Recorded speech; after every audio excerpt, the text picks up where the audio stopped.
Stanford University.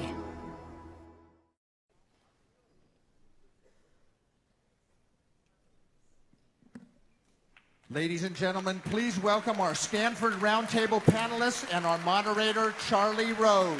Thank you very much. And first of all, congratulations to you for this reunion. I ran into one graduate of Stanford, and it said on his card, class of 74. And he said they made a mistake. It was 84. It was 74. I'm also thrilled to be here because of Johnny Dawkins, your great basketball coach. And if Krzyzewski retires at Duke, we're coming after him. I'm just telling you right now. I never believed that I would be able to be on this court. And I knew it would be in a capacity, not as a player. But I can also tell you of one great story about a wonderful Stanford alumnus who I got to know, Chief Justice Rehnquist. And he and I were doing an interview once at the Supreme Court chambers, and we started talking about the Final Four. And he said to me, I'll bet you that Stanford will outlast Duke in the Final Four. I said, how much do you want to bet? He said, $5. I said, done.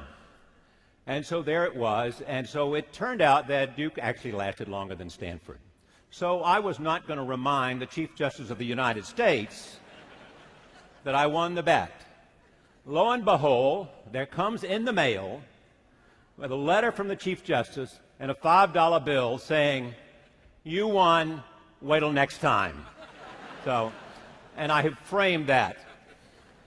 We are here to have a conversation about where we are in terms of the global economy, not just the United States, but the world, because all of us know that we now live in a global world in which we go, because of communications and transportation, we go across boundaries all the time.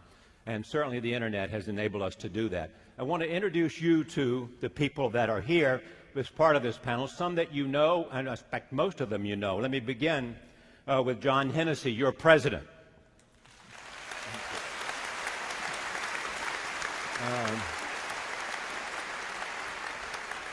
You're a former provost. You're a computer science and former dean of the School of Engineering, who has done a lot in terms of having universities think about economics and sustainability, and endowments too. Also here from Mexico is another Stanford alumnus who got his master's and his PhD in economics here, Guillermo Ortiz.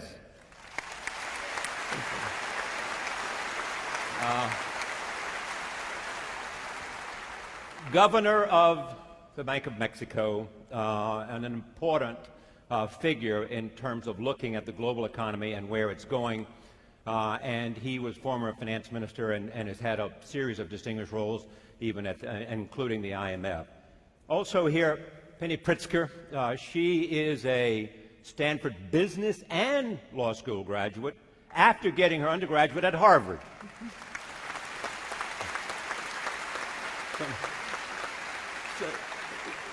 Some people in this crowd would say that's trading up.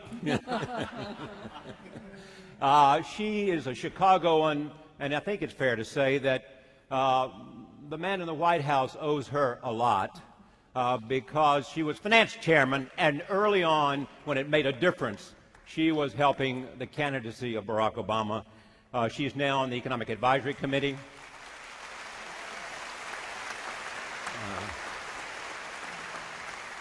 And was co-chair of the inaugural law school and business school.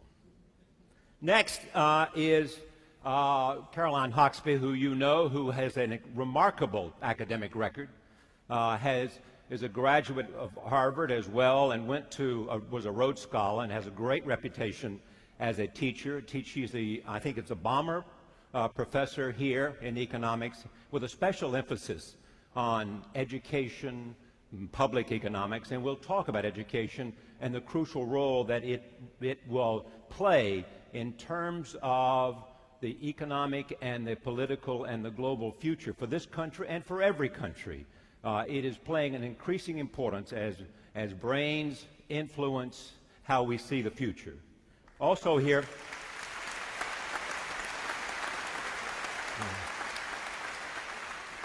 and Eric Schmidt. He didn't go to Stanford, but he's done all right. He went to Princeton and got his undergraduate degree. Then he went to a place, I think it may be a rival of yours, called the University of California at Berkeley.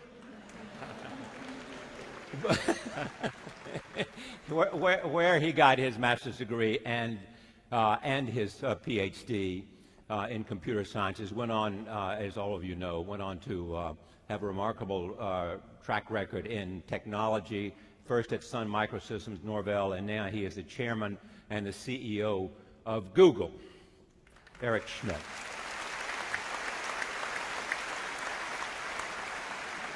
Also here is another one of your own, Garth Soloner, who is, since 2009, has been Dean of the School of Business.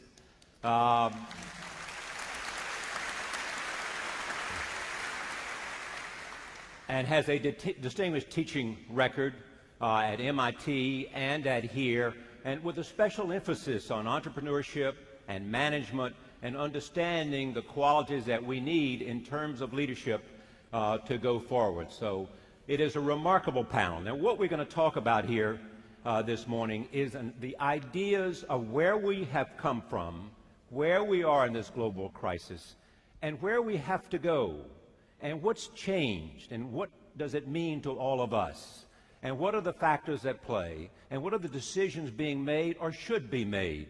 What kinds of strategies ought there be for the future?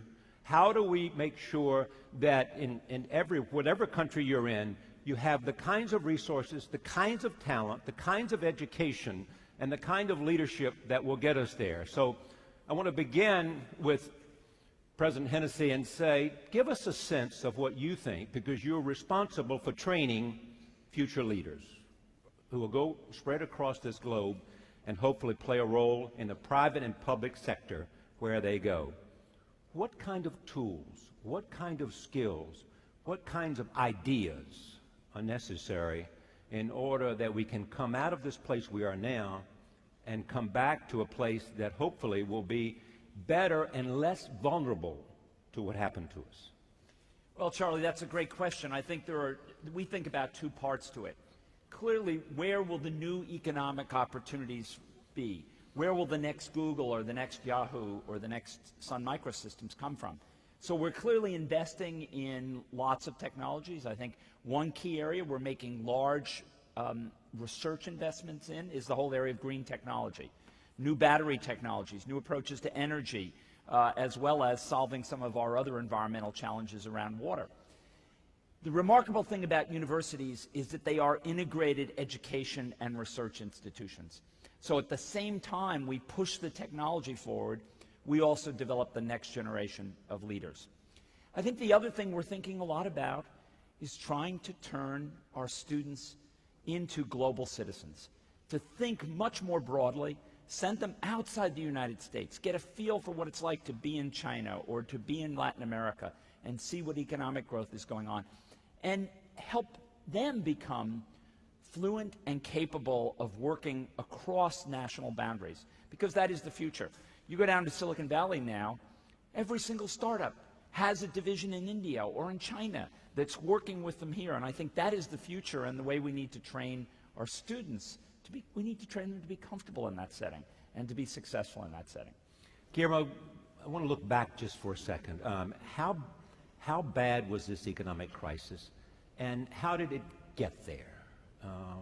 And where are we today in terms of stopping the slide and beginning the recovery?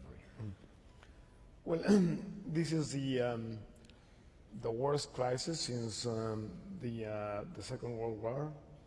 I mean, according to many of the indicators, and how we got here, I think it's a combination of factors. You know, we have to remember that before the crisis erupted, we had some very good years in the world economy: high growth, low inflation, very low real interest rates, a sensation that, there were good times.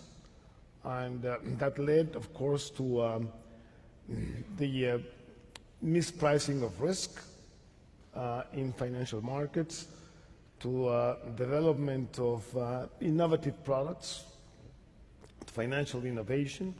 So it was a combination of, I would say, macroeconomic factors that led the stage for a sensation of high growth in property prices, development of finance and so on. And the fact that in these years, in these last few 6 or 7 years prior to the crisis, the financial markets were subject to several shocks, like 9/11, the dot-com bubble, and the end runs and so on. And the financial markets were able to absorb each one of these shocks.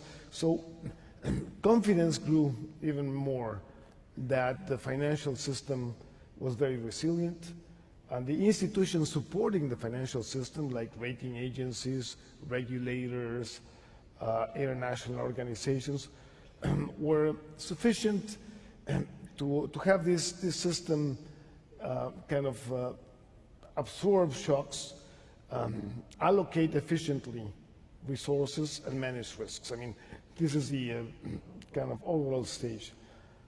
And then things began crumbling apart, and there's a long story behind that, but essentially it started in the US with the subprime market. And the amazing thing of this is that it led eventually to a loss of confidence in financial institutions in this country, and then it spread all over the world. And the thing that is very unusual is this simultaneity on how, after the Lehman Brothers affair, Right. confidence was shattered around the world, and the transmission mechanism between the financial variables and the real sector of the economy was so quick. So I think that is a very unusual feature. This is the first truly global financial crisis, because all the economies are interconnected. And how do we get out of this? Well, I guess this is the subject of... We will get to that. Eric, you travel around the globe. China is leading the economic, Asia's leading the economic recovery. For the current fiscal year, they're talking about a growth rate of 2009 of 7-8%. Are we in recovery now? Is the trend for 2010 a continued recovery? We are, and it will be. If you look at results from corporations in the United States, everyone's seeing some improvement in their businesses. It appears that the low was March, April, and we don't know, of course, what the high will be, but we know that things are improving. Balance sheets are improving. Joblessness has not improved yet, but that's always a lagging indicator. So if you look at it in aggregate, you'd say it's a classic hard recession with a classic recovery going forward. What's different, of course, is the simultaneity, as we discussed. And what we're seeing now is we're seeing everything come up at the same time as well, and that's a very good sign. When we'll talk about regulation also, and we'll talk about sort of lack of confidence, but and back to the sense of decisions that were made, Garth, by the previous administration, when you had Tim Guyton at the New York Fed, when you had Ben Bernanke still as head of the Fed, and Hank Paulson as Secretary of the Treasury. Two basic decisions were made, having to do with the stimulus and then having to do with the financial sector and TARP money. Has that worked? Well, I think the perspective you have to take is of the greatest crisis in the last 80 years. And so job one was to increase liquidity in the financial markets and to stabilize them. And I think that job was done. You can quibble about exactly how it was done, but that job certainly was done. The next task was to start to create confidence that the economy would come back and get people involved in that. And that, I think, was the idea of the stimulus. The stimulus money has so far really not had much impact, and we will start to see that impact to a much greater extent next year. All right. Penny, you own businesses that are involved in consumer spending. What's happening with respect to consumer spending in America? Well, consumer spending is way down, and it's down for a couple of reasons. First of all, people's home prices have deteriorated dramatically, and so that's the largest asset that any family typically has. And so that affects the balance sheet of the family. Consumer spending is down also because of the threat of unemployment and growing unemployment. And the third reason consumer spending is down is that access to credit has been severely limited for the average American. Your credit card has become either extremely expensive, or your access to credit through your credit card has been limited through the various both regulations that have gone on, as well as the various banks reacting to the portfolios and the problems they have in their credit card portfolio. So this confluence of things is really affecting the psyche of the consumer and their attitude about spending. When you look at jobs as a lagging indicator, is it possible that we will not have the kind of recovery in the job market that will take us back to previous levels? Well, I think that it's a question of timing. I think we will have jobs during the recovery. The question is how fast and how soon. The Council of Economic Advisors came out yesterday and said it's potentially that jobs will lag all the way through 2010. And so that's a real concern for the administration. But long term, this country is going to create jobs. We have, first of all, we are an innovative country. We come up with innovations. We're committed to green technology, and retrofitting is going to require a number of new jobs. We've got, we have 1 million new households that form each year in our country.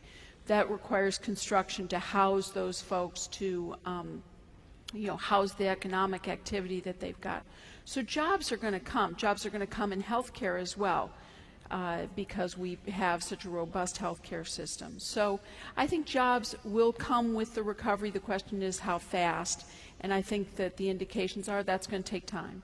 One of the things the President has said that he wanted to do with the stimulus is focus on healthcare, focus on climate, and focus on education.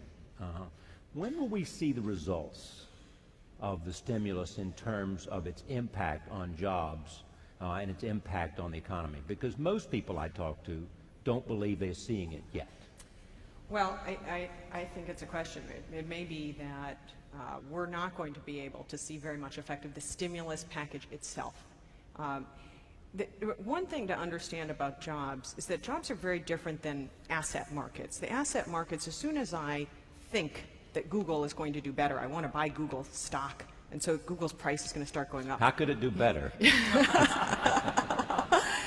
But employers are not like that. I don't say to myself, gee, I think in a year I'm going to need to hire someone, so I'll hire him now in expectation. You don't do that. You wait until you actually need him to do something. So that's why unemployment can stay pretty high, even when the economy and the financial sector started to recover.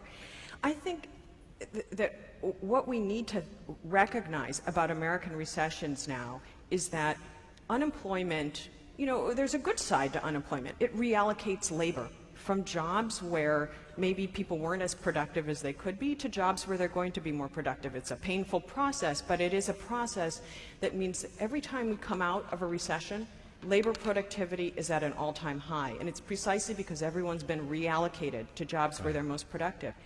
But every recession we've had recently, skilled workers have come out of the recession looking better than unskilled workers. And that's why I think we do care about the long-term effects of the stimulus on education and things like that, because there's a long-term trend away from unskilled workers and towards skilled workers, and I can guarantee they'll come out of the recession, unskilled workers will come out looking worse. Before Eric is going to jump in and ask someone, let me just say for the benefit of all of us here, I don't want to simply traffic cop up here. I want all of you to engage, so we're past the introductions now, so jump in. Eric? There's a reason to be optimistic. Right. What do these queries have in common? Weight loss, fitness, cooking, recipes, self-help, and mental health. They peaked in the spring, and they're going down now. What do these queries have in common? Restaurants, clubs and nightlife, ticket sales, movies, dancing, etc. They're all on their way up. Trust me, we're in a recovery. Okay, but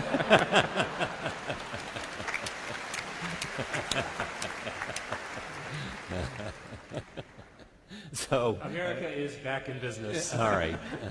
So consumers are in fact spending. And using credit. No.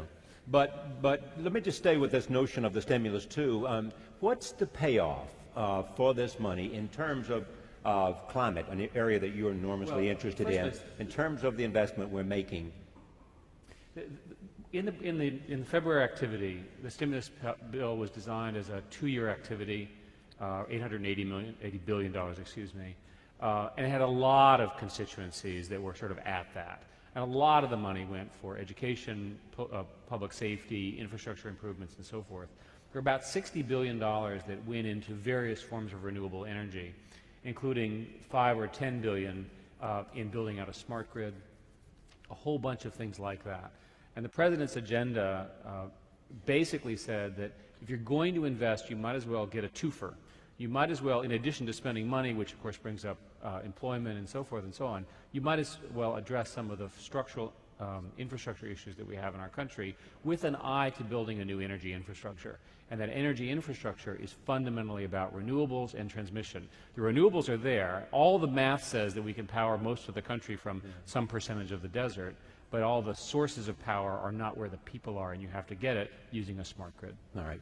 The same principle applies to education, and we're seeing that in the stimulus money. There's 10% of the stimulus money in education is going towards Race for the Top and other funds that are really used to incent creativity and best practices within education. And you're seeing tremendous benefits from that, even before that money is being spent. In fact, Race for the Top is one of the really bright spots in the stimulus package, because it's finally broken through this notion that maybe we should reward people for excellence.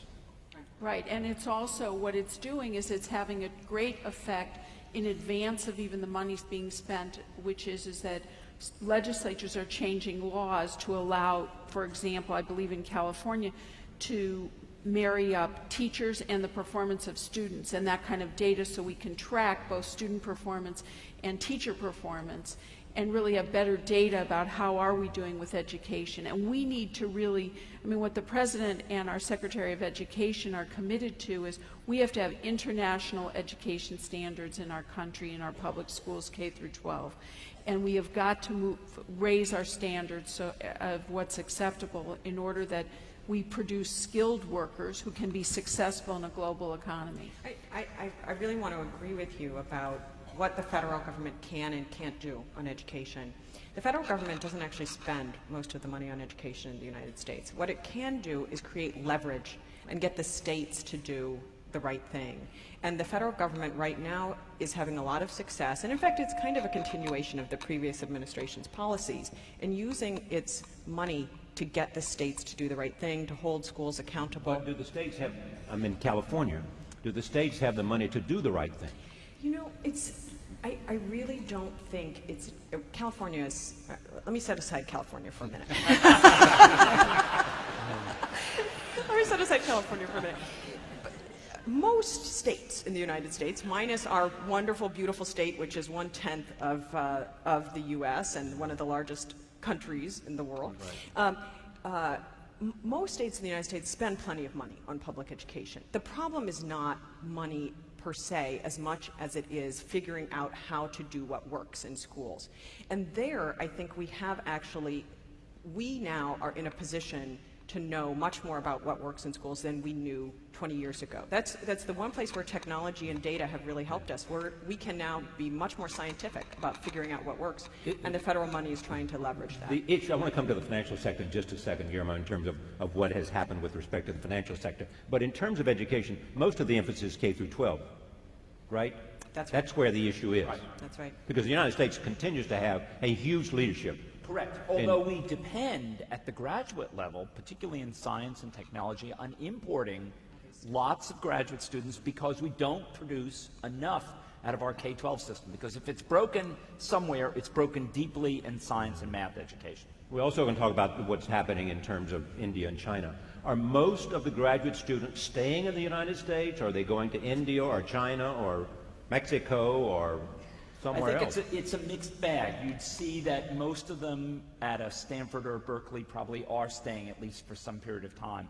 I think as you go to other institutions, you'd find more people going back. We don't give them visas, Yeah, guys. exactly. I know. We have a real problem. This is a brilliant strategy.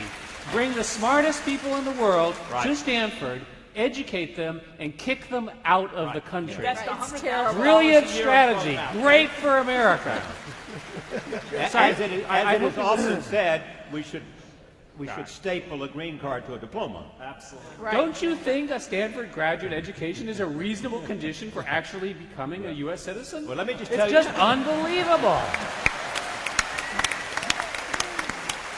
And by the way, we have tried and we have tried. It is the stupidest policy in all of government. hello, we Take have- the smartest people who are going to build companies and pay taxes and have them do it in another country. There is a thing called a bully pulpit, and both you and Penny know the incumbent at the occupant of the White House very well. I mean, how much of a priority is this for this administration?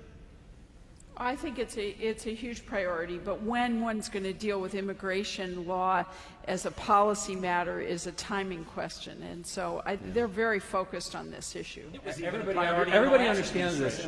Everybody understands this, and they always say, "Oh, okay, yes," but they won't actually vote on it. We've come back with ideas like you've you've gone to college, you've been in one of these programs, and you get an H-1 visa for that. They won't even carve that out. It's the peculiar logic of government. It actually makes no sense. All right. Well, even getting to the DREAM Act, a very simple piece of law which would take young people who came to this country, who didn't come with citizenship, who complete high school and go on to college, and give them the opportunity to become citizens. And I think this is something we have to do. It makes no sense to take somebody who came here at 2 or 3 with their parents and say, you got a Harvard education. Now go back to where you came from. It's a ridiculous situation.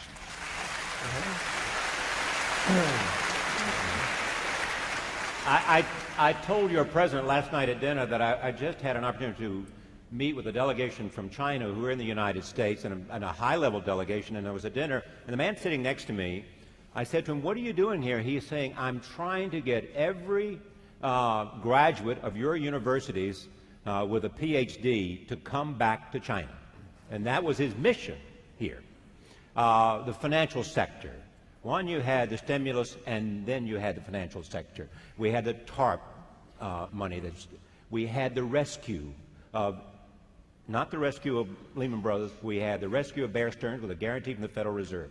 We had AIG. We had Fannie Mae and Freddie Mac. We had Citicorp. A huge amount of government rescue. Did they do the right thing? And what are the implications for the future? Well, I think first that this crisis reflects a major institutional failure, of course, financial institutions, but also of regulators, of rating agencies, of international agencies that were supposed to be in charge of international cooperation. And the shock was so huge in terms of shattering confidence in basic institutions that the authorities, in a cooperative way, and this is interesting because I think for the first time, I would say in history, you had both emerging and developed countries sitting together and deciding on what actions ought to be done to save the world economy. Because a year ago, we were looking at the abyss, at the precipice. And I think it worked. It worked, but the amounts of money involved are so huge that obviously people are demanding, first of all, much more accountability, more transparency, and a sense of fairness. Why is it that so few have hurt so many. Because that is, I think, the key point, you know. There's a deep sense of unfairness on all this, you know. A deep sense of unfairness. right. You know? And I think that the task is to restore confidence in the institutions and to restore confidence that those in charge of taking decisions in the financial sector actually are, you know, responsible for them. See, the financial industry is one where the shareholders have limited responsibility. Okay? They only risk their capital. The managers have these agency problems because of the wrong incentives to take excessive risks. Capital is subsidized because you have a lender of last resort, the central bank, and you have deposit insurance. So the incentives are inherently built for financial system to take excessive risks by any kind of social optimism. So that you need regulation. And here the point is, you know, how much regulation? And I think that the industry has been very successful in convincing regulators, not only in the US, but all over the world, that a lightly regulated financial industry would be able to take care of itself. And that has not happened. So I think that there's a process of rebuilding now. And this is what the discussion is. I think the industry would like to go back to business as usual.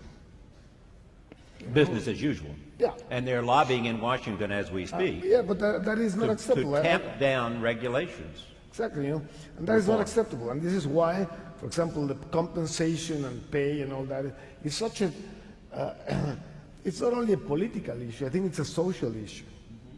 You know?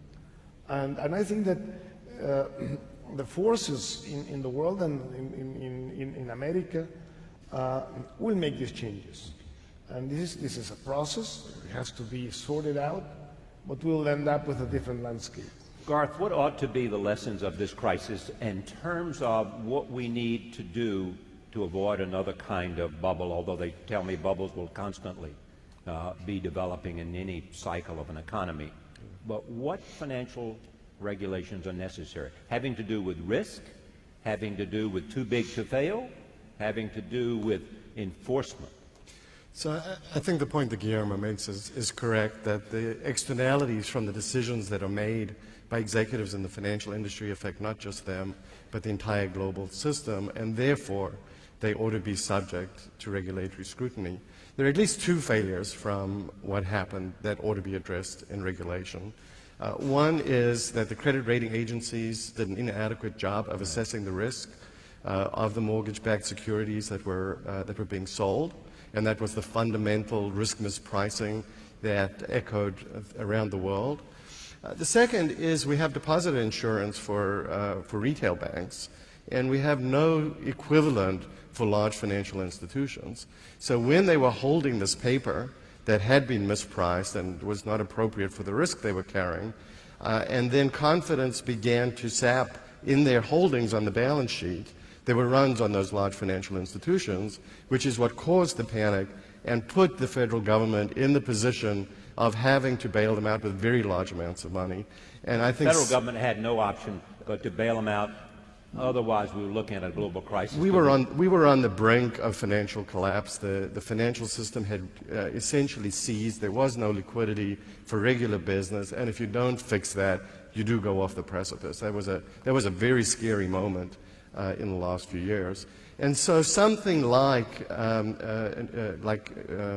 deposited insurance at the level of large financial institutions, which they could pay for as part of an insurance premium for the collective, could go a long way to preventing those kinds of runs. Go ahead, Caroline, and then Eric. Well, I think, you know, if we look back a year ago at this time, things were much scarier. And so at least from the perspective of what the government did at the time with the TARP money, it did keep us from going over that precipice.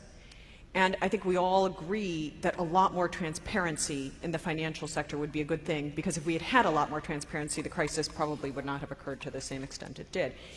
That being said, something that we haven't figured out how to solve is how to tell the financial sector, don't take so much risk next time, because we don't want to have to go back to taxpayers again the next time you take risks that are too big. Because in fact, what have we done? We've actually sort of taught the financial sector, okay, you took a lot of risk, you created a disaster, we bailed you out. And it's like parents, you know, if you bail out your kids every time they take too many risks, they're going to do it again. So I think. Do it again anyway.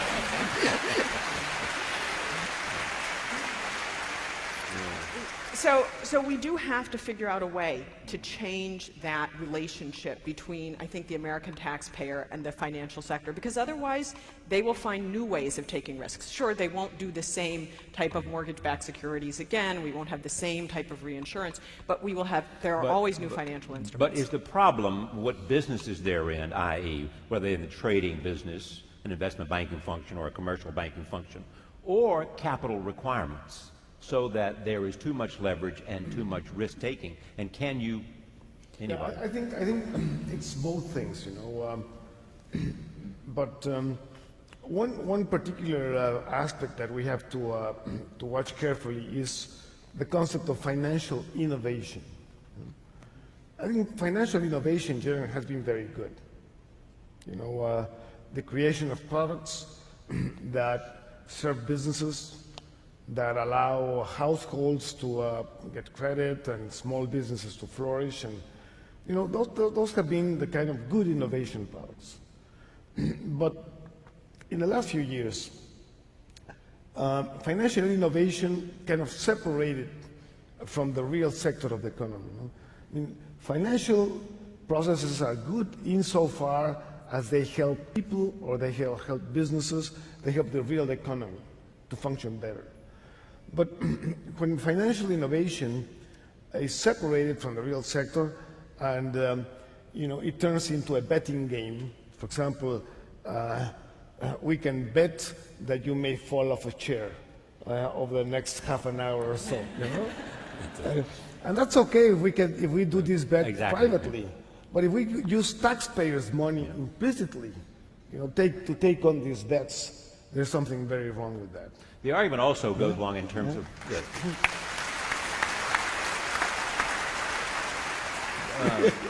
Penny, the President frequently speaks to the idea that we want to be supporting an economy that is building things, and companies that are building things, not people that are simply engaged in financial engineering.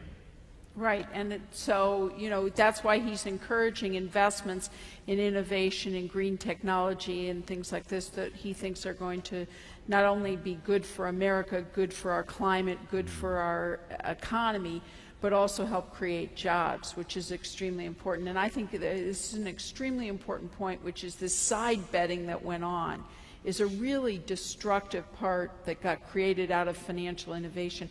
And the real challenge for a new regulatory reform is going to be to dampen that down, but keep the economic growth part of our financial institutions vibrant. Derek, you had a...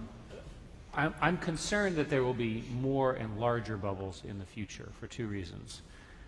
If you look at the sort of history of bubbles, a lot of them have to do with the fact that information markets are getting smaller and quicker. It's possible to have faster bubbles, faster rises and falls. And I see nothing with the globalization. Globalization is not going to slow down in the next 20, 30 years, I don't think.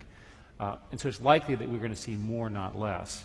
The other reason is that there is not a consensus among global leaders. Everyone's upset, but there's not a consensus on how to address the points that have been made here, with some reasonably obvious points like Garth made about risk, about rating agencies, and about compensation schemes. You want to fix this problem, fix the compensation of the actors so they don't act in the way you don't want to. There is not an agreement of how to do that. all right.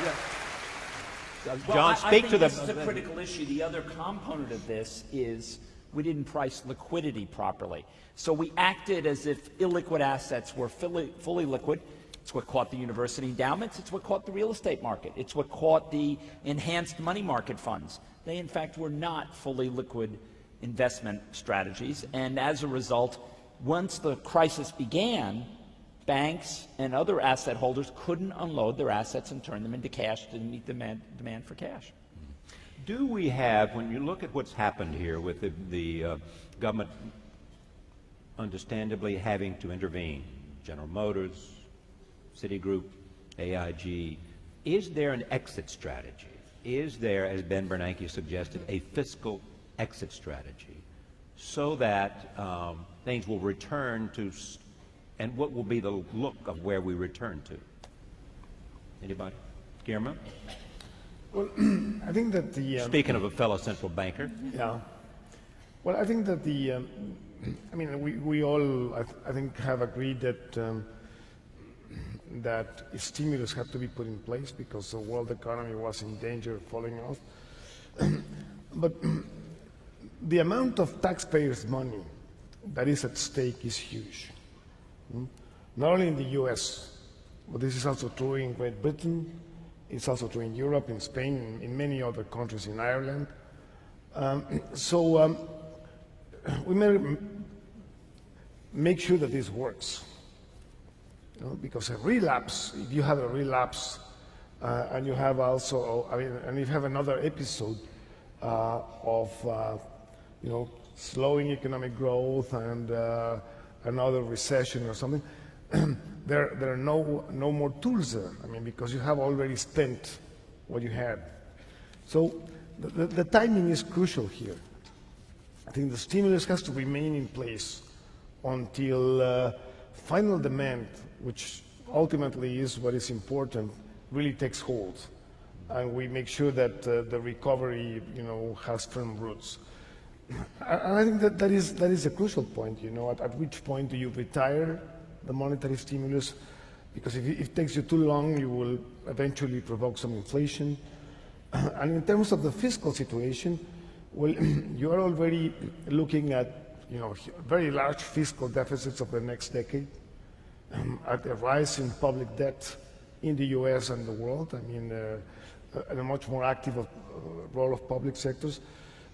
So this is something that will have to change, And difficult decisions in terms of the fiscal situation will have to be taken by the American people and by people all over the world.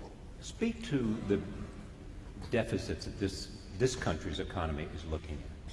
Well, they are unprecedented. I mean, the only time we have had deficits that in real terms are of the same size, so inflation-adjusted terms of the same size, was right at the end of World War II. And it was a totally different type of deficit because that was to build a war machine and to keep all of these people in the army and to feed them and so on. And as soon as we ended World War II, the deficit disappeared, and in fact we went into surplus.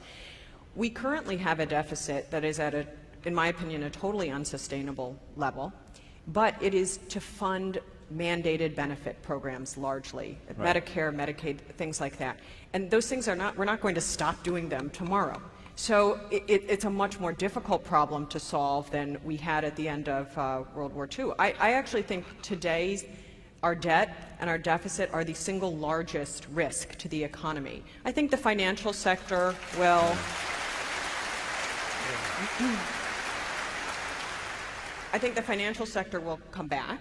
How well it's regulated in the future, I don't know, but it will come back. In some cases, it's already back. Yeah, that's right, it is.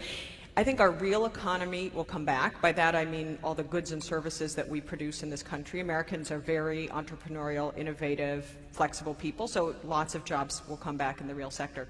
But we really do not have any kind of proposed solution on the table for the debt problem and the deficit problem right now. I mean, I really don't see any reason to be optimistic about this problem going away, because we do not have the resolve right now to cut government spending enough to get rid of the deficit that way. And I think no one also wants to raise taxes enough to get rid of it the other way. And I think if we raise taxes as much as we would need to get rid of the deficit without cutting spending, we would drive a lot of business out of the United States. So we're in a tough situation. Garth and then Eric. So I completely agree on the magnitude of the deficit, and it's not clear that we have the resolve to deal with it. But the other side of that is we need to finance those deficits. And the big question is who's going to continue to fund those deficits into the future. It's not clear that foreign sovereign governments will fund these deficits indefinitely into the future, which poses a risk in the longer term for the dollar. Well, we talked about this before we came on. What happens if they decide not to finance our deficit? Well, I think our currency already knows what's going to happen if they decide not to fund our deficit.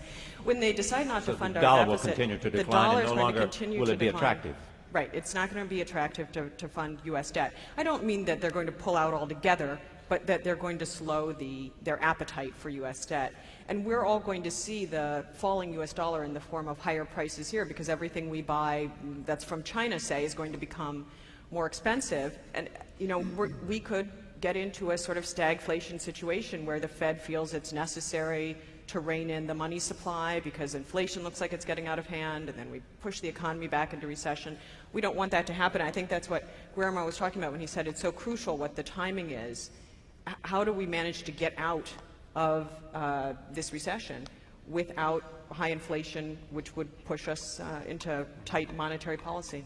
Well, Eric?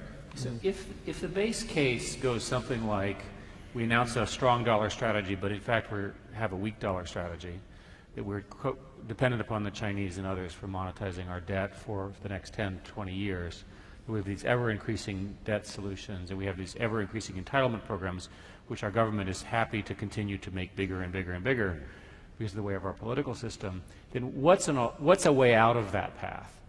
The only one that I can see is the rebuilding of a manufacturing industry in the United States.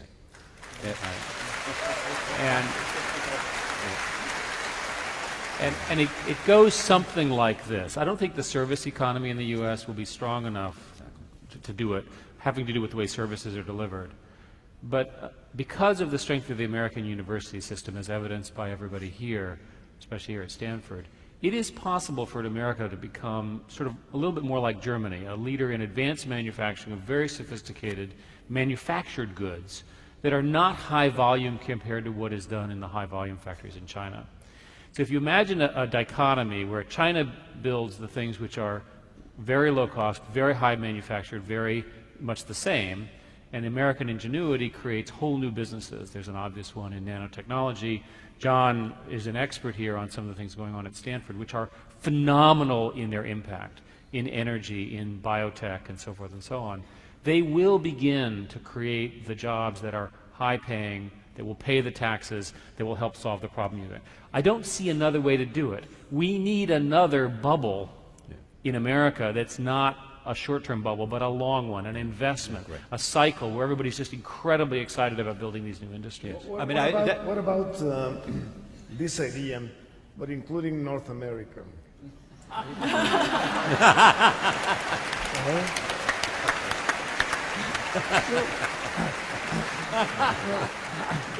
No, I seriously think that the potential of the synergies between Canada, the U.S. and Mexico have been way underexploited.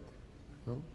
And I think that we have, as a bloc, we can really compete and create jobs and become much more efficient. I mean, each one has comparative advantages, but together I think we'll be a lot stronger. My issue here, and I want to be very clear, is I think there will be a recovery in the United States. The question is, how do we get the kind of jobs that are growing jobs? You talked earlier about this issue of college versus non-college. There's a whole generation of people who benefited from the bubble that we just went through, this credit-induced bubble, who might not have jobs in the future because they don't have the right skills. We need to address this as a society, and the only way I know of to do that is to build these new businesses. Okay, John, speak to that. Yeah, I agree with Eric. I think we need to get back into what I would call high-tech manufacturing, not the low-technology manufacturing. We need to form global partnerships because many of these next-generation products, whether they are in the environmental area or they're in conventional information technology, will be built in conjunction between other parts of the world and the U.S. My biggest fear is that the growth in entitlement spending and the inability to tame the debt will mean that this small sliver of discretionary spending where we invest in research, we invest in education in this country, we'll get squeezed out, and we'll have eaten our own seed corn, and then we'll really be in for a crisis. We will not be able to get the kind of economic growth that can support the kind of jobs we want to have in this country. I think that's exactly right. The evidence is that U.S. growth is increasingly dependent on innovation. In fact, you could say that really the only thing that we're good at anymore is innovation. We're much better than the rest of the world at innovation, maybe not much else. But that means that we should have lots of innovative manufacturing, innovative service industries, innovative all kinds of things. But then John's point becomes especially clear, that we can't create innovation without creating the highly educated people who create the innovations, and we need the seed money to do that. I've got 2 points here. One, Well, go ahead, it Jim. goes back to Penny. a public policy question, too, because it's all really tied together. When we started off with immigration, right, and our issues about keeping our brightest people here in the United States so that we can innovate, so that we can do manufacturing, that we also, our relationships around the world need to be strong. We need to manage our relationship with China because we do have a codependency.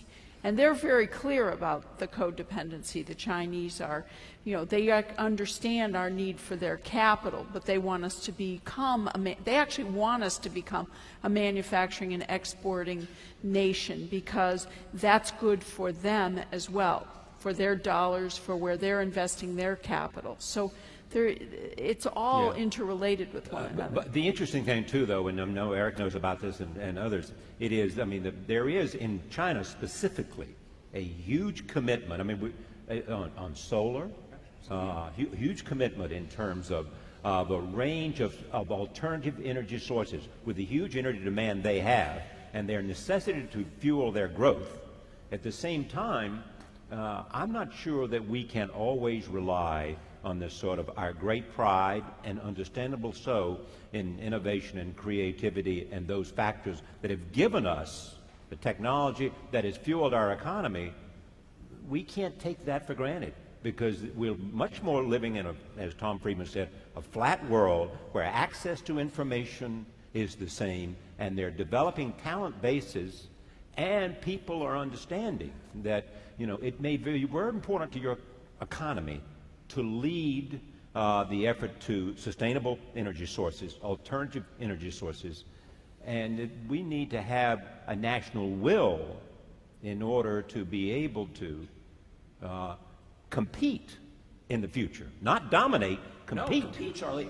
The number one question that I get from people who come from China or India or parts of Latin America, Brazil, how do we replicate the ecosystem of Silicon Valley? Right. What's the role of the university? What's the role of the companies? What's the role of government? To stay in Washington, please. Right.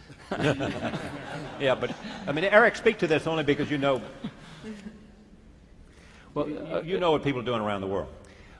Well, the rise of China is clearly the story for the next 10 to 20 years. It has been for the last 10.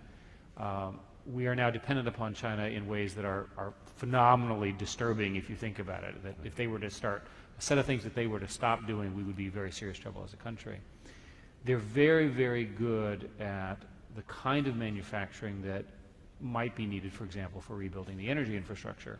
There's a concern now that in some core aspects of energy, some of that technology is now better, cheaper, faster in China. So there's an opportunity that we might have already missed.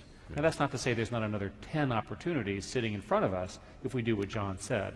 So it is a race. I think the competition is probably quite healthy. It keeps America's ego in check a little bit, which is always good, and it causes us to recognize that there's smart people everywhere. Somebody said, yeah.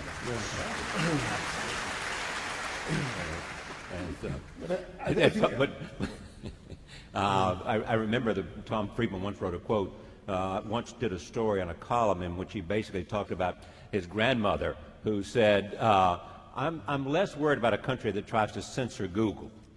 You remember that? Yeah. But go ahead.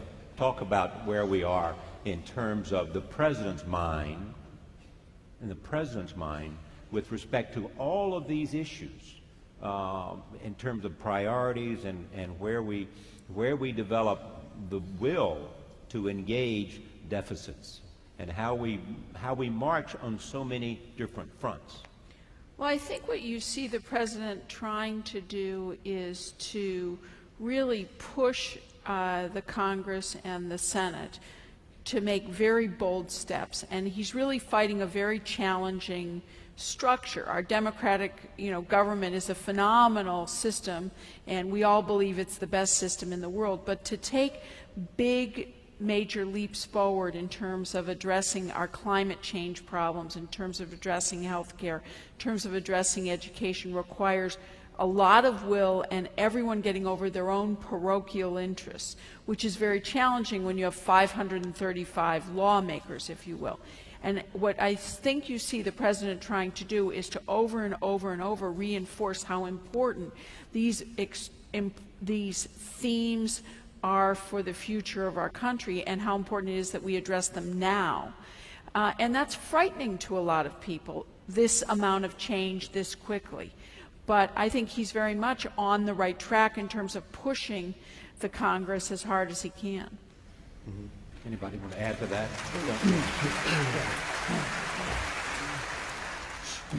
I think that the key question is one of resources. And for that, a necessary condition to keep Americans' preeminence in the world, shared with China and all that, but to keep it strong is to really address the problem of the debt and the deficits. But the good news, I think, is that there are precedents.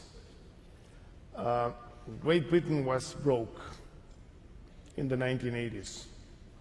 It had a much more difficult problem than the US. It took tough decisions.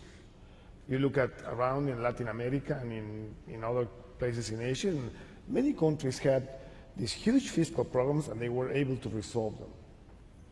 So obviously it takes will, it takes political agreement, but I think that the U.S. certainly has the tools to resolve this, and comparatively to other countries, the U.S. is in relatively good shape still. So I think this is the most important thing. Once you free resources to devote them to education, to devote them to innovation, so I think that the dynamics will change drastically. Is it, in fact, because of our president's skill at language, is the world, in a sense, looking to the United States today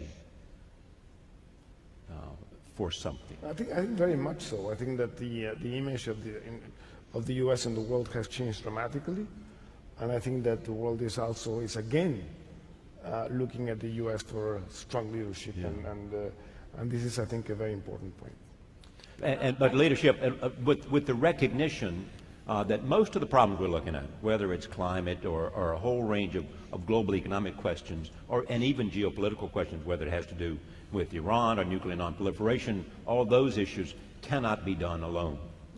And that we do live in an area of engagement, but an area of multilateralism as well. Well, I agree with what Penny said. I think we are seeing some forward progress. It's a difficult problem working with Congress, but I think if you just look at the re-engagement of the Department of Energy on issues like sustainable energy sources, renewable energy sources, an area we had abandoned as a country for research funding, we're now re-engaged in it, we're focused on it, and we'll get rid of corn-based ethanol, which was never a good solution for our energy problems.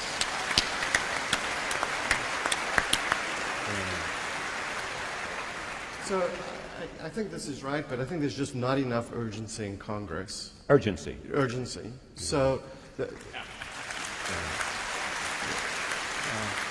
real problem is that the entitlements problem grows over time. So it's always a problem wherever you stand in the future, right? And so we don't tackle it with enough seriousness and engagement. And in the meanwhile, the rest of the world isn't standing still. And I think that's where the rest of the world does not admire what we're doing. If we look at our European counterparts, they look at our entitlement spending and they say, guys, we thought that you have been telling us for years to control our entitlement spending and control our deficits, and now that we finally started to do it, look at you people, you seem to be out of control. So I think There we are not the envy of the world, and we don't want to wait until it's an emergency situation to take care of the problem. You know, we have had times in living memory, all of our living memories, when we ran surpluses in the United States. And those would have been good times to tackle some of these entitlement programs because it's easier to solve the problems when you're running a surplus. But when we're running surpluses, we tend to say, well, that's a problem that's out in the future. And that's not a good way to deal with it, because we need to deal with it before it becomes a huge crisis where Social Security is bankrupt and Medicare and Medicaid are bankrupt. We actually need to deal with it now, and it will make all of our other problems easier. But is it going to be? Go ahead, Penny. But I think we as citizens have to pressure our representatives to say these are priorities, and we're willing to sacrifice in order to have these priorities brought to fruition. But as long as I'm a congressman or a senator and I'm given the priorities are what's going to happen in the next year or 2 years or 3 years, it's very hard to bridge to the future vision of what we want to have. I think we've also lost the art of compromise. We've lost the ability to bring the parties together and to form a compromise.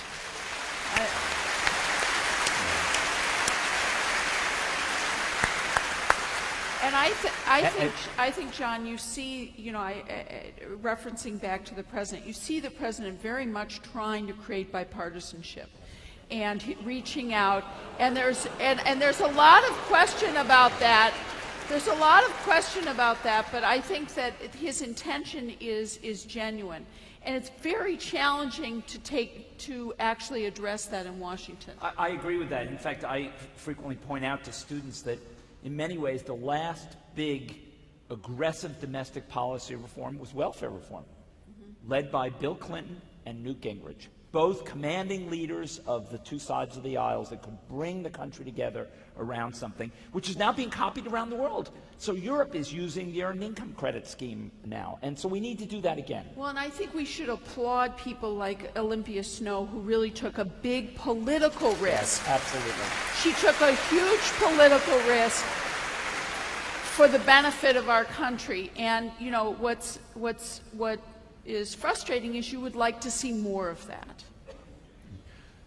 How much the president can speak to that and the Congress has to speak to that? I hear in the audience a sense of some sense of lack of confidence in certain sectors.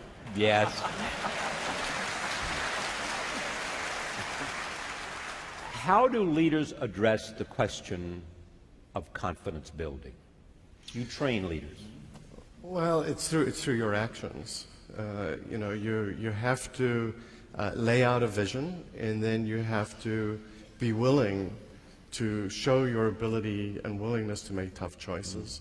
And I think that some of that resolve is lacking. And transparency. And transparency, of course, yeah. What issues do you think that we should be speaking to, any of you, that not in terms of this particular roundtable, but the country? What ought to be the debate in this country having to do with the future?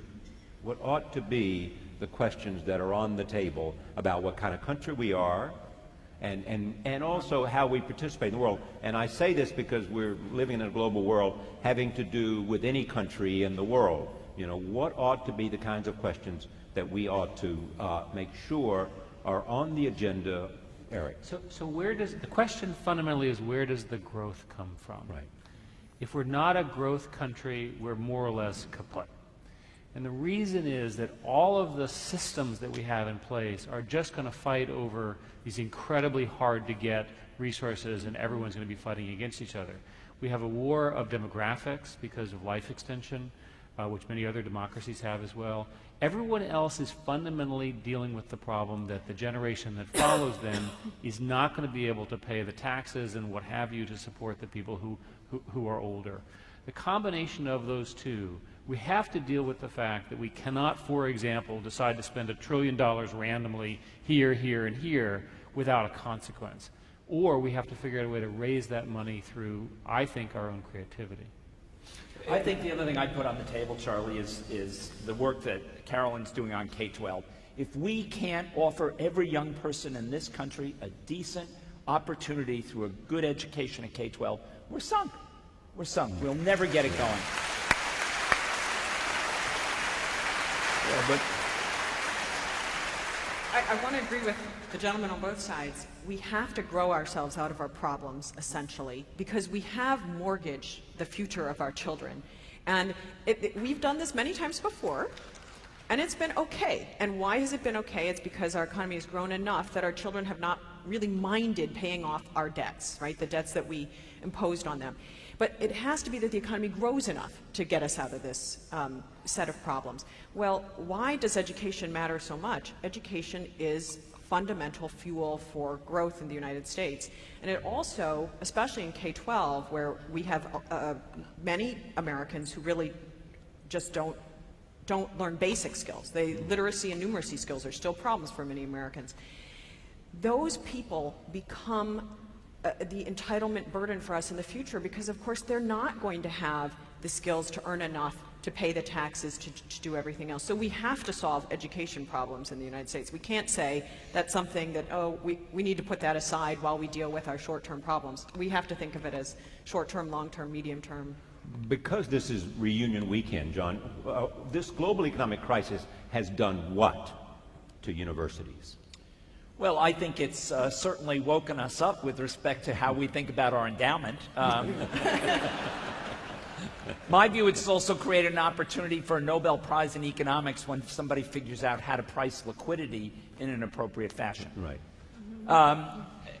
Obviously, we've lost a lot of resources, as have many of our colleagues at other universities that had significant endowments.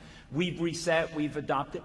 The universities are not going to go away. The great private universities are still terrific education institutions. They have great students applying to them. They're going to be a little stressed over financial aid for the next few years.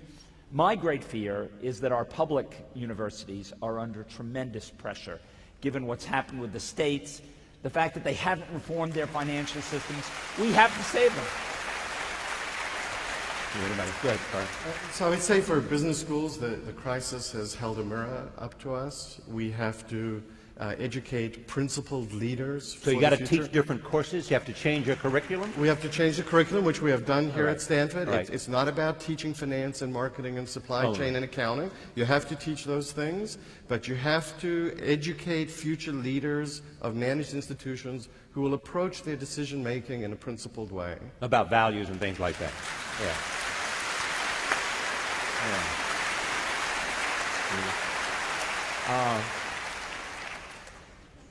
Eric, what kind of, Google has made a case always that it has a different kind of culture. What kind of culture ought to exist within business institutions for the future? Well, it's interesting to say right up front that the Google culture is the Stanford culture. And I mean that with the greatest respect, because this is the Sergey Larry culture? Absolutely. We modeled Google on their experience in the computer science program here at Stanford. We get 3 or 4 times more graduates from Stanford than from any other university. And so I think in many ways the success of Google reflects the kind of contributions that Stanford has made. When I look at sort of my professional career and what's happened in the Valley, remember the S in Sun is Stanford. Yes. Right. So there's more. What was the UN? University Network. University Network, Stanford University Network. And so from a Google perspective, what we're trying to do now culturally is we're trying to build cultures that have a lot of people pushed together. It's very much the open model, people working very hard, a sense of changing the world, a sense of working beyond just a paycheck or for a manager, a combination of individual freedom, 20% time to look for ideas and so forth. And the sum of those are models that can be used in many other businesses to get the best of your employees. It's important to remember that a lot of the best ideas do not come from the top in a company, and almost all of the disruptive ideas come from the bottom. Right. That's what universities are fundamentally about. The disruptive ideas come from the students and the faculty. Right. That's where the great innovations come from. The president is at the bottom of the pyramid supporting all these people, you see. With the deans very close. Yeah, that's right. Very close. Caroline, what has the what has your profession learned, and what lessons are there for you coming out of what we've been through and sort of continuing to come out of? I hope that the economics profession has a new sense of modesty about its accomplishments. I think actually the thing that humility and modesty will that's take right. you. No, I'm actually a microeconomist, so I'm not all that humbled because it's the macroeconomy that's been doing really badly. But I'll tell you something that we've never really understood, and we knew we didn't understand it, but I don't think we realized how awful it was not to understand it, and that is, we don't have a very good sense of how things play out when they're really integrated across sectors. Now, we would call this problem the general equilibrium problem, that if Penny does something and that causes John to do something and that causes Garth to do something, that causes Eric to do something, all those interconnections are very hard for economists to understand. And what's happened as the world has become more and more integrated is that understanding how all of those connections fit together has become a more important puzzle to solve, and we do not have very good answers to that set of problems. I mean, we knew we didn't, but I don't think we realized that that would cause us to have such a poor response when something like the global financial crisis hit. And I think we didn't have very good answers, and I think we realized we should have had a lot more resources invested in trying to answer questions like that. So I think it's been a very important lesson for the profession, but I don't want to promise people out there that we'll have answered these questions soon because they're very hard questions to answer. Penny, do you think we'll have less faith in markets? Or have we just gotten over it and now we're back onto No, I think that profits and... No, I don't think that I think that markets are just that. They're markets, and they respond to supply and demand and other factors. I think that I don't think we're just back at it. I think that there is a cautious awareness of exactly where we're at. As Carol, you said, if somebody thinks Google's stock is going to go up, they're going to want to buy Google stock.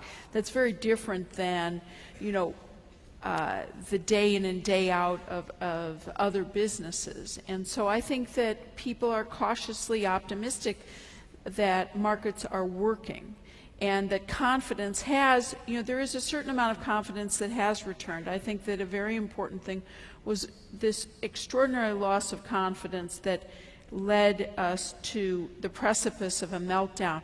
I think that governments stepped in. I think they did a good job of restoring confidence. They're now peeling back the support, slowly trying to peel back support in an effort so that we can continue to operate in markets where we feel, okay, they're functioning again, I can have confidence in them. Yeah, but this raises a question which I may close on. We've got just a few minutes left. Is there some new paradigm having to do with any range of things, whether it's government's role in the economy or anything else that we ought to, that is a result of what we have been through? Do we now look at the world in a different way because of our experiences, and is there something that has changed irrevocably and forever? Well, so I think Carolyn's point was that, for macroeconomists, they need to understand general equilibrium and interconnections. Right.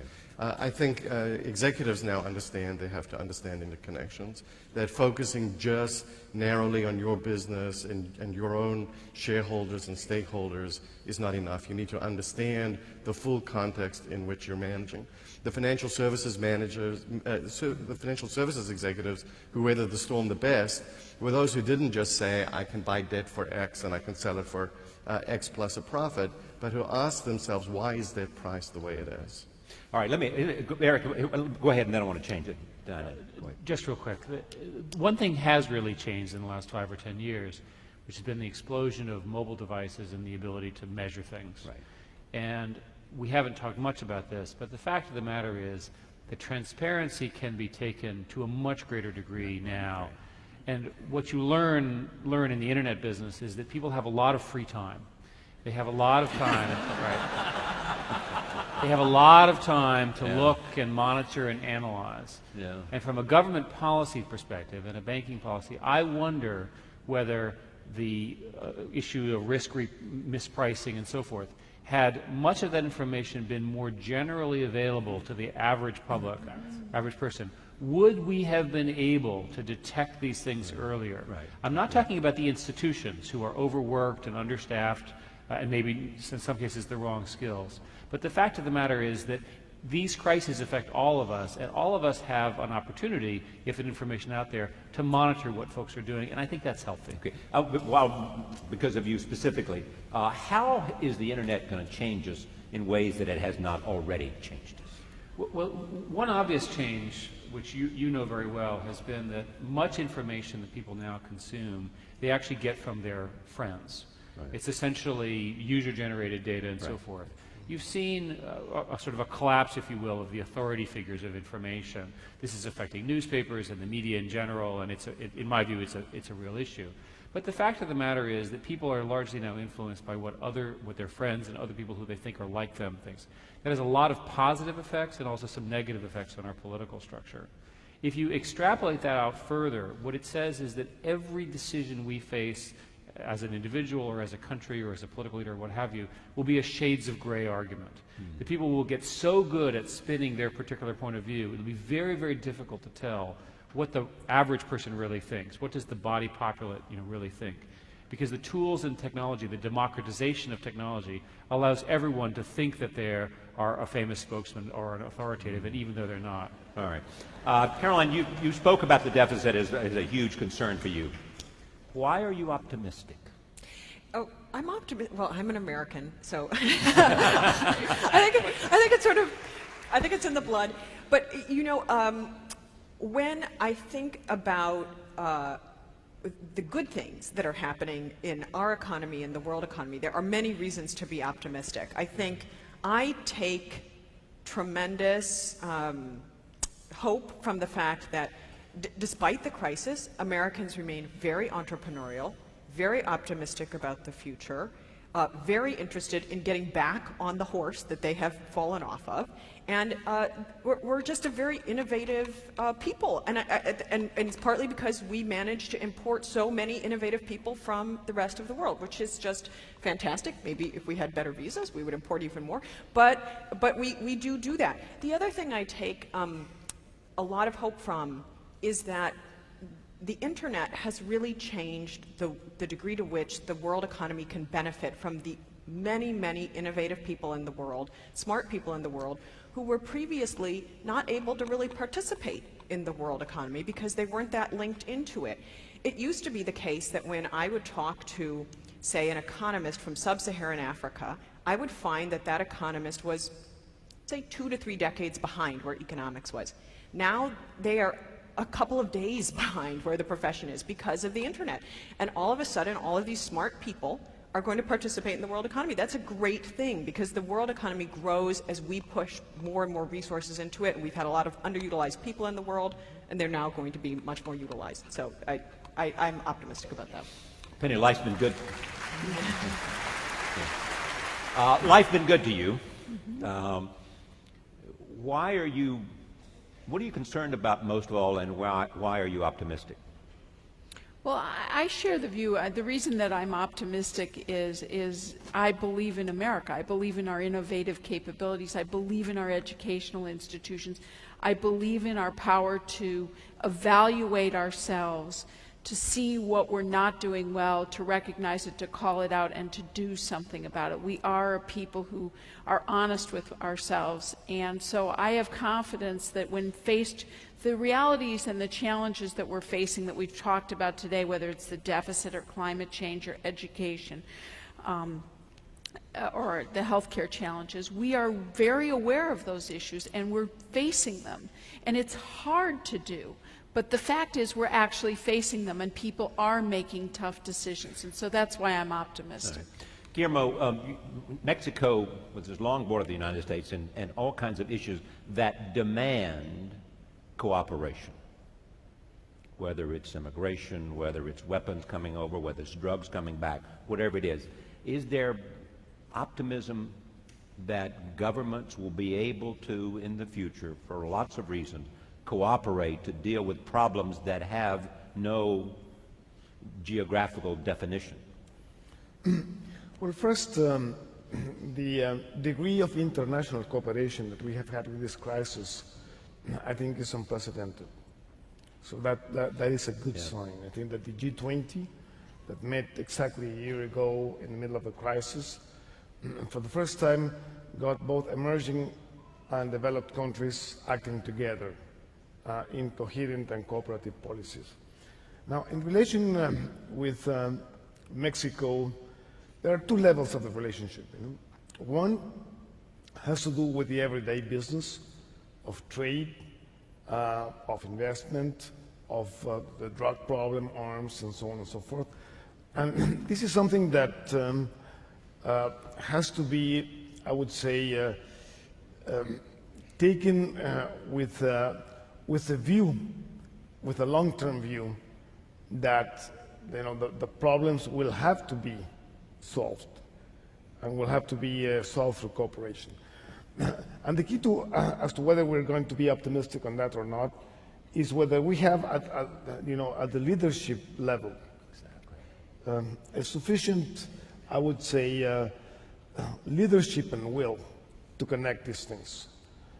We did NAFTA a few years ago, and that was something very positive, I think, for the hemisphere as a whole. So I am also I'm not an American, but I'm also very optimistic. I'm a Stanford graduate, maybe that's a reason. But I think that our two countries will eventually come to terms on the more difficult issues, which is like the drug thing and the many positive aspects of this relationship in terms of job creation, synergies, and so on, are the really important aspects that we have to focus on. Yeah. One thing is, and we clearly is a lesson of our time, is that, and I think this president has reinforced it, is that we have to listen to others, and we have to let them know, that we understand where the complications of their own time and their own life and their own challenges. We conclude this before a couple of final remarks with your president on this reunion weekend. How would you sum up what we've heard this morning, and where we are? Well, Charlie, I think it's clear from the discussions we've had that we've seen that we have a lot of challenges. I think we have challenges in Washington to solve some of the problems and ensure that we don't get back in the jam that we've gotten in. But I think as you went around through the panelists here, I think you heard a sense of optimism. When I greeted the new group of incoming students last month, that's why I'm optimistic. They're energetic. They're excited to be here. They're looking through course catalogs saying, I don't know how I'll get all these courses in that I want to take. And they are determined to make a difference in the United States and around the world.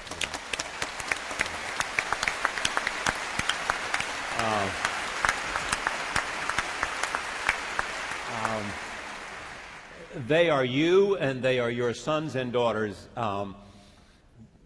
Coming home for a reunion is a wonderful experience, and so I'm pleased to have been able to share this time with you in this remarkable panel, and all I can end with is saying good luck to the Cardinals tonight. Thank you very much.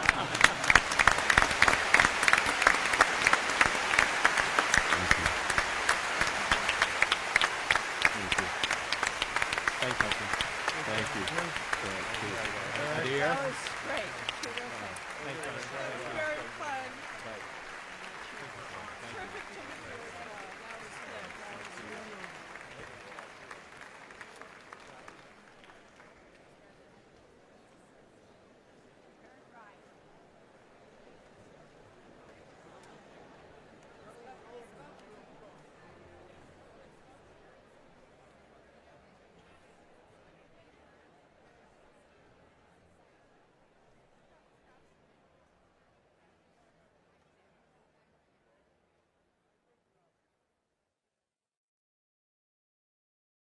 For more, please visit us at stanford.edu.